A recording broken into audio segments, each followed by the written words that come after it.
So pan India problem మీద cinema చేశారు. Next pan India film ఎప్పుడు చేస్తారు? నేను ఒకటి చెప్తున్నానండి, మనం ఉమ్, సినిమా చేస్తే తెలుగు సినిమా, ఇప్పుడు కాంతారా అన్న సినిమా ఉందండి, ఉమ్, వాళ్ళు కన్నడ సినిమా అనుకుని చేశారు, అది పాన్ ఇండియా అయింది. సో నేనేమన్నానంటే మనం ఇప్పుడు పాన్ ఇండియన్ సినిమాని చేయకూడదండి. నేను కల్ట్ చేస్తున్నాను, క్లాసిక్ చేస్తున్నాను ఎప్పుడు అనుకోకూడదు. ఉమ్, మనం ఇక్కడ 100% సిన్సియర్గా ఇప్పుడు నాకు ఈ మధ్య కాలంలో ముంజుమల్ బాయ్స్ చూసాను, చాలా బాగా నచ్చింది. ఎందుకంటే అక్కడ మనం ఆ, నచ్చితే మనకి వేరే భాషలో కూడా చూసేస్తున్నాం కదా ఇవాళ. ఇప్పుడు మన తెలుగు సినిమాని వేరే భాషలో ఇప్పుడు చాలా మంది, పుష్ప ఉందండి, మరి డబ్బింగ్ చేసిన హిందీలో చూశారు కదండి. So it's all about the script అండి. Script has to take you to the pan India కానండి. మన పాన్ ఇండియా ప్రాజెక్ట్ చేయాలని స్క్రిప్ట్ ఎత్తకూడదు. Um, I believe it. ఒక తెలుగు సినిమా చేస్తే దాని నుంచి కొట్టాలండి అంతే. ఉమ్. సో నేను 2 days బ్యాక్ వసంతం అనే ఫిల్మ్ చూసా. ఆ సినిమా చూడంగానే రాజేష్ గారు అసలు ఎక్కడున్నారు, ఏంటి, ఇప్పుడు ఎందుకు సినిమాలు చేయట్లేదు నా క్వశ్చన్ రేజ్ అయింది. ఎలా మీరు కలిసారు కాబట్టి మిమ్మల్ని అడుగుతున్నా. చేస్తున్నాడు అంటే the thing is like the roles which is been offering, it's not like ఏదో పెద్ద ఇంట్రెస్టింగ్ గా లేవండి. So then I told him, అదే like Rajesh, one thing, look at one thing. ఇప్పుడు మనకి అందరు విలన్స్ అంటే you talk about any villains, అందరు 50+ ఉన్న వాళ్ళు ఉన్నారు ఏజ్ లో. నీకు 35 to 45 మధ్యన ఎవరు లేరు. So why don't you become, he's very good face, అంటే చాలా సైలెంట్గా ఉంటాడు. నేను అరవింద్ స్వామి గారు ఉన్నారు చూసారు ధ్రువ సినిమాలో, అప్పటి వరకు మీరు ఎక్స్పెక్ట్ చేస్తుంటారు అరవింద్ స్వామి గారు విలన్ అని. He has very soft. అలాంటిది ఏదైనా రోల్, అంటే ఐఎమ్ నాట్ టాకింగ్ దాట్ అంత రోల్, అలాంటి ఏదైనా విలన్ రోల్స్ ట్రై చేయమని. Is looking for a villain roles అండి, నెగిటివ్ షేడ్స్ ఉన్న రోల్స్ చేద్దామని. సో ఈ ట్రైనింగ్ అండి, అండ్ వస్తున్నాయి కానీ they are like couple of days back కూడా ఒక ప్రాజెక్ట్ వచ్చింది కానీ 3-4 days, ఇట్స్ నథింగ్ అండి. The character is nothing. So weightage of the character ఉండాలి కదా. So what I always believe ఏంటంటే, నేను మల్టీ స్టార్ చేసినప్పుడు కూడా, ఇప్పుడు ఎనీ ఫిల్మ్ చేసినప్పుడు సినిమాకి నాకు ఎంత అడ్వాంటేజ్ అవుతుంది, నీ సినిమాకి ఎంత అడ్వాంటేజ్ అవుతుంది. కొన్ని సినిమాలు ఏమవుతుంది, మన వల్ల పోస్టర్కి అడ్వాంటేజ్ అవుతుంది, ఆ సినిమా వల్ల మనకు అడ్వాంటేజ్ ఉండదండి. సో నేనేమన్నానంటే it has to be mutual. నా రాజేష్, నీకు సినిమా హెల్ప్ అవ్వాలి, సినిమాకి నీకు హెల్ప్ అవ్వాలి. సో అలాంటి కథ నన్ను ఎదుర్కొంది అంటే వస్తుందంటే is listening to the scripts అండి. సో కానీ ఈవిగా డ్రీమ్ రాజేష్ గారు ఒక పెద్ద హీరోగా చూడాలి అని చెప్పేసి, అసలు గ్యాప్ ఎందుకు వచ్చింది అంటే మీరేమనుకుంటారు? వరుసగా హిట్లు కొట్టారు, మీ ఆ టైంలో కూడా మీ సినిమాలు ఆయన సినిమాలు ఒకటే డే రిలీజ్ అవ్వడం, ఆ కాంపిటీషన్. బిలీవ్ ఇట్స్ యాక్సెప్టెన్సీ కదండి, అంతేగా. ఇప్పుడు ఇంతమందికి ఒకటి నచ్చాలంటే, మనకు 100 కోట్లు 10 కోట్ల మందికి నచ్చాలంటే it's not a thing. So ఒకసారి సినిమాలు probably done films which didn't click.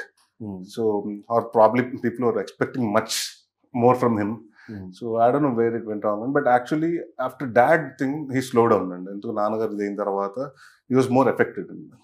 అంటే తెలియకుండా కొంత మేజర్ సపోర్ట్ కదండి. సో హీ వాజ్ లిటిల్ అక్కడ బాగా స్లో అయిపోయి he went a little low. I don't say it got into depression, but he was like, I thought he's kind of lost somewhere. And appudu nanagaru he was majorly missing that. And so 1-2 years he was very silent, and he's always a silent kid, and he's become very silent and very, అంటే ఏంటి ఒక చిన్న వైరాగ్యం వచ్చేస్తుంది చూసారు, అలా అయిపోయాడండి. దాని తర్వాత again after once he got married and everything, kids and now he's got back అండి. So I think that dad incident shook him and he couldn't take it for a long time. That was their bonding ఎలా ఉంటుంది? ఇంతటి బాగానే ఉంటుందండి. We talk about everything, we talk about movies and everything, and in fact we suggest each other. నేను ఒక series ఏం చూస్తే బాగుంది ఇది చూడు నువ్వు, తను చెప్తుంటాడండి ఇది చూడని. he watches a lot of horror films and for him, for me I watch horror films is okay for me, and for me more of an action comedy adventure ఇలాంటి ఫిల్మ్స్ అండి నేను చూసి అన్ని. So we discuss about that, and we discuss about my ఇప్పుడు ఏ cinema చేస్తున్నాం, ఎలా చేద్దాం, ఎలా ఉంటుంది, చూసుకో, ఇలా చూసుకో, అలా చూసుకో, he suggests అంతే. And it's what one thing I believe is Rajesh has a very good of stories judgment అండి. ఓకే, అంటే నాకు 2-3 సినిమాలు రాజేష్ ద్వారా, అంటే where the producers didn't have direct contact with me, they got in touch with Rajesh and he heard the script and నాకు పంపించారండి. ఆ 3 కథలు ఇప్పుడు బ్లేడ్ బాబ్జీ అలాగే పంపించారండి నాకు. దట్ వాజ్ రాజేష్ ఐడియా అండి. బాగుంటుంది, కథ బాగుంటుంది, నువ్వు చేస్తే బాగుంటుంది. దేవి, ఎందుకంటే ఆయన లీలా మహల్ సెంటర్ దేవితో చేస్తున్నారు ఆల్రెడీ సినిమా, అదే డైరెక్టర్ తోటి. So that was a thing అండి. సో కథ బాగుంది, అది చాలా హిలేరియస్గా ఉంది, చేస్తే బాగుంటుందండి. So the judgement of stories is very good. నేను ఎప్పుడైనా నాకు ఏదైనా ఉంటే రాజేష్ నువ్వు విన్ అంటానండి. ఎందుకంటే I know where I'm going wrong అన్న నాకు కూడా తెలియాలి కదండి. సో వచ్చేసి సూపర్ డూపర్ హిట్. సో అలా they like 3-4 films and which he suggested. కథ విన్నాను, బాగుంది, చేస్తే బాగుంటుంది, నీకు వర్కౌట్ అవుతుంది. So he has very good sense of judgement అండి. స్టోరీ సెలక్షన్స్ లో జడ్జ్మెంట్ బాగుంటుంది. సో మీ కాంబినేషన్ లో సినిమా ఏమైనా ఎక్స్పెక్ట్ చేయొచ్చా? అంటే కథలు ఇప్పుడు వెంటలేదండి, ఇప్పుడు వరకు రాలేదు. అలాగా వస్తే డెఫినెట్ గా అండ్ ప్రాబ్లీ బ్రదర్స్ కథ అయితే చేద్దామనండి. ఎందుకంటే everyone nose we are brothers.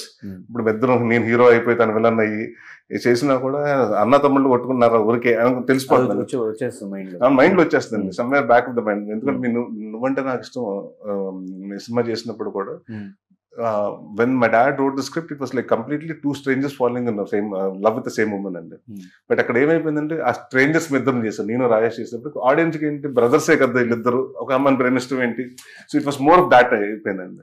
So anything ఒక మంచి బ్రదర్ సెంటిమెంట్ ఏదైనా కథ ఉంది, ఇద్దరు brothers has to do it అంటే డెఫినెట్ డూ ఇట్. సో మేము కూడా వెయిట్ చేస్తున్నాం ఫిలిం గురించి. ఆ డైరెక్టర్ ఎవరు, ఆ సినిమా సబ్జెక్ట్ ఎలా ఉండబోతుంది నేను వినలేదండి ఇప్పుడు వరకు. నేను అసలు అలాంటి ఏం ఐడియా లేవండి. వస్తే ఒకవేళ మీరు ఎవరన్నా మంచి బ్రదర్స్, ఒకప్పుడు వచ్చాయి కదండి బ్రదర్స్ తోటి కథలు వచ్చాయి కదా, అలాంటిది మంచి కథ వస్తే ఇప్పుడున్న కాంటెంపరీ టైంకి డెఫినెట్లీ డూ ఇట్. అండ్ ఈ మధ్య కాలంలో ఓటీటీ సిరీస్ కూడా మంచి హిట్ అవుతున్నాయి. రానా నాయుడు గారు రీసెంట్ హిట్ వెంకటేష్ గారు చేశారు. అలాంటి సబ్జెక్ట్స్ ఏమైనా వస్తే మీరు రెడీగా ఉన్నారా చేయడానికి? Always game. ఎలాంటి క్యారెక్టర్ అయినా and I want to do dark characters అండి. ఓకే. ఎందుకంటే ఐ వాంట్ టు డూ నాకు జోకర్లో వాకిన్ ఫీనిక్స్ లాగా. So I want kind of do that అండి. అంటే where my laughter has to, అంటే నవ్వుతే ఆడియన్స్ కి అమ్మ నేను వీడు ఇప్పుడు ఏదో చేయబోతున్నారా అన్నది రావాలి. అలాంటిది ఎందుకంటే films have been doing the same thing. At least when it comes to OTT space I have to try something different and that's what I feel అండి. డార్క్ షేడ్ ఉన్న క్యారెక్టర్, డార్క్ షేడ్ అండి సంథింగ్ అలాంటిది, great shade ఉన్న character I would definitely love to do it. So definite గా ఈ film ఆ ఒకటి అడగ కూడా మంచి సక్సెస్ అవ్వాలి, మీ కెరీర్ కి one of the mile stone గా ఉండాలని మనస్ఫూర్తిగా కోరుకుంటూ మా ఆడియన్స్ కి ఈ ఫిలిం గురించి ఏం చెప్తారు ఫైనల్ గా? ఆ ఒకటి అడుగు రండి, 3వ తారీఖు మే 3వ తారీఖు సమ్మర్ 3వ తారీఖు రిలీజ్ అవుతుంది. హ్యాపీగా ప్రశాంతంగా ఈ ఎండల్లో మంచి ఏసీ థియేటర్కి వచ్చి కూర్చోండి, ఒక నిమ్మ సోడా తాగి చూడండి, సినిమా పని అయిపోతుంది. 2 గంటలు నాన్ స్టాప్ నవ్వుకుంటుంటారు and will really enjoy the film. Thank you. And ఈ డేట్లు కూడా చేంజ్ అవుతూ వచ్చినాయి సార్. రిలీజ్ డేట్స్ 22 అన్నారు ఫస్ట్, తర్వాత ఇప్పుడు May 3 కి. యా అండ్ విదిన్ అంటే ఫస్ట్ March 22 అనుకున్నాం. బట్ ఆ టైంకి the things were not ready అండి. అంటే we thought everything will be going fast అని, బట్ థింగ్స్ didn't. ఎందుకంటే అంటే గోపి సుందర్ గారు ఫ్యామిలీ స్టార్లో ఆర్ఆర్లో ఉండిపోవటం, మా ఆర్ఆర్ డిలే అవ్వటం. So then he has to finish that film to get back to this film. So all this things. And మాకు కూడా ఏంటంటే చాలా మంది March 22 అంటే ఎగ్జామ్స్ కదా, ఎలక్షన్స్, మన పిల్లలకి అందరికి 10th క్లాస్లు ఇవన్నీ ఉంటాయి కదా.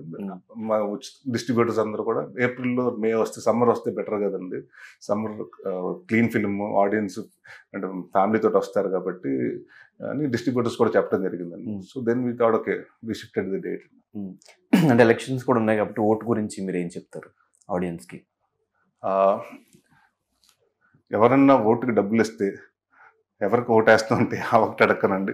ఎవరి దగ్గర డబ్బులు తీసుకోకండి. మీకు ఎవరైతే బాగా చేస్తారో మీ గవర్నమెంట్ అంటే మీకు ఎవరు వస్తే మీకు మంచి జరుగుతుందో అలాంటి నాయకుడిని ఎన్నుకోండి, ఓటేయండి. అంతేగాని డబ్బు తీసి మాత్రం ఓటేయకండి. Thank you so much. So May 3 మంచిగా బయట ఎండలు ఉన్నాయి, మంచి ఏసీ థియేటర్ బుక్ చేసుకోండి, ఫ్యామిలీ అందరూ వెళ్ళి ఒక 2.5 గంటల సేపు హిలియరియస్గా ఎంటర్టైన్ అయ్యి నవ్వుకుని ఇంటికి రండి అని చెప్పి నరేష్ గారు చెప్తున్నారు. సో May 3 మీరు సినిమా చూడండి, మీకు ఎలా అనిపించిందో ఒక 10 మందికి చెప్పి వాళ్ళని కూడా సినిమాకి వెళ్ళి చూడమని చెప్పండి.